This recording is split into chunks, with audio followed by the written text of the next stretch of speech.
అందరికీ నమస్కారం. రాను రాను మనం చూసే న్యూస్ ఛానెల్స్, అలాగే చదివే న్యూస్ పేపర్స్ ఒక న్యూస్‌ని అందించే మాధ్యమాల్లా కాకుండా అడ్వర్టైజ్‌మెంట్ చేసే అడ్వర్టైజింగ్ ఏజెన్సీల్లాగా మారుతున్నాయి అనే సందేహం నాకొస్తుంది.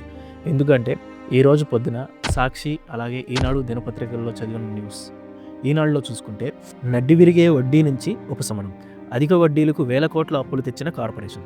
బ్యాంకులతో సంప్రదించిన ప్రభుత్వం ఏడాదికి 542 కోట్ల భారం తగ్గుదల అనే వార్తను ప్రచారం చేసింది. మరి సాక్షిలో చూసుకుంటే అరువు కోసం అడ్డదారులు. ప్రభుత్వ రంగ సంస్థల నుంచి తెచ్చే అప్పులు నిర్దేశించిన రుణ పరిమితిలోకే వస్తాయని గతంలో కేంద్రం లేఖ.